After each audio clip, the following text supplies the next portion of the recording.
Capítulo 9 do segundo livro de Reis. Enquanto isso, o profeta Eliseu chamou um membro do grupo de profetas e lhe disse: Prepare-se para viajar e leve essa vasilha de óleo. Vá a Ramote-Gileade e procure Jeú, filho de Josafá, filho de Ninzi.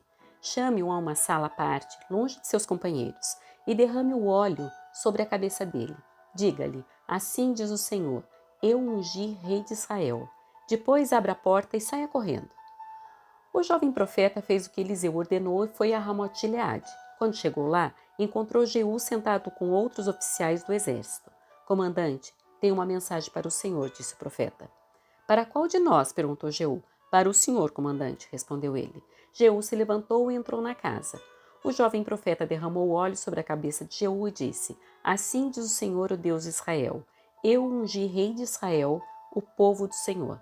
Destrua a família de Acabe, seu senhor.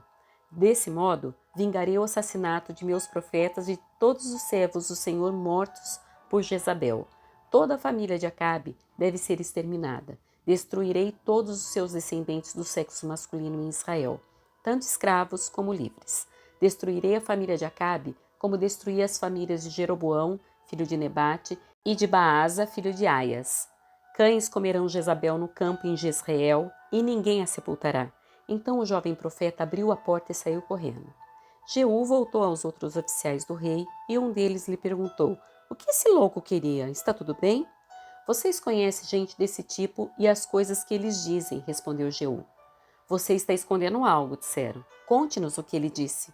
Então Jeú lhes contou. Ele me disse: Assim diz o Senhor, eu ungi rei de Israel. No mesmo instante, eles estenderam suas capas sobre os degraus para Jeú passar. Tocaram a trombeta e gritaram: Jeú é rei. Assim, Jeú, filho de Josafá, filho de Ninzi, liderou uma conspiração contra o rei Jorão. O rei Jorão havia estado com o exército em Ramote-Gileade, onde defendeu Israel do exército de Azael, rei da Síria. Contudo, o rei Jorão tinha sido ferido na batalha e voltou a Jezreel para se recuperar dos ferimentos causados pelos sírios.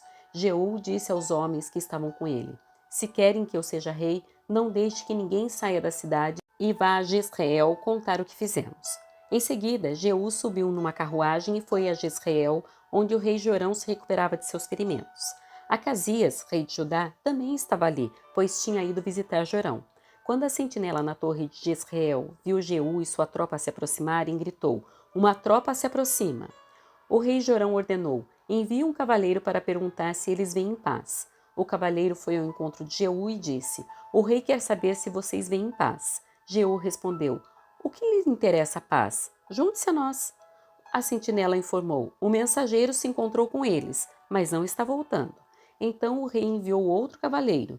Ele foi ao encontro deles e disse: O rei quer saber se vocês vêm em paz. Jeú respondeu novamente: O que lhe interessa a paz? Junte-se a nós. A sentinela exclamou: O mensageiro se encontrou com eles, mas também não está voltando.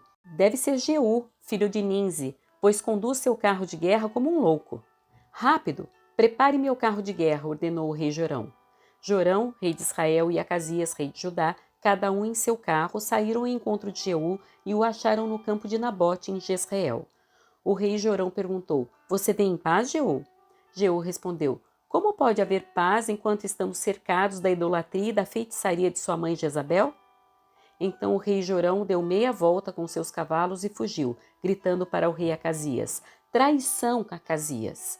Jeú disparou seu arco com toda a força e atingiu Jorão entre os ombros. A flecha atravessou seu coração e ele caiu morto dentro do carro de guerra. Jeú disse a Bidkar, seu oficial: Jogue-o no campo que pertencia a Nabote de Jezreel. Lembra-se de quando você e eu acompanhávamos a cavalo o pai dele, Acabe? O Senhor pronunciou essa mensagem contra ele. Assim diz o Senhor: Ontem vi o assassinato de Nabote e seus filhos. Juro solenemente que o farei pagar por ele nesse campo. Portanto, jogue-o na propriedade de Nabote, como o Senhor disse. Quando Acasias, rei de Judá, viu o que estava acontecendo, fugiu pela estrada para Bet-Agã. Jeú foi atrás dele, gritando: Atirem nele também!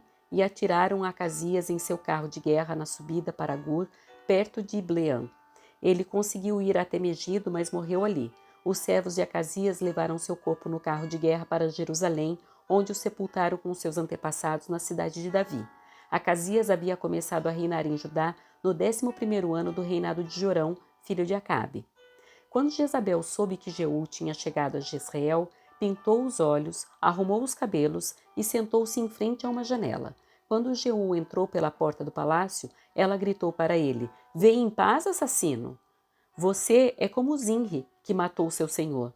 Jeú olhou para cima, viu Jezabel na janela e gritou: "Quem está do meu lado?" 2 ou 3 eunucos olharam para ele.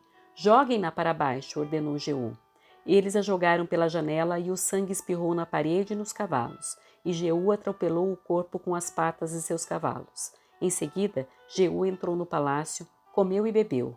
Depois disse: "Alguém vá sepultar aquela maldita mulher, pois era filha de rei." Mas quando foram sepultá-la, só encontraram o crânio, os pés e as mãos. Quando voltaram e contaram a Jeú, ele disse: "Isso cumpre a mensagem do Senhor anunciada por meio de seu servo Elias de Tisbe. Cães devorarão o corpo de Jezabel no campo em Jezreel. Seus restos serão espalhados como esterco no campo, de modo que ninguém será capaz de reconhecê-la."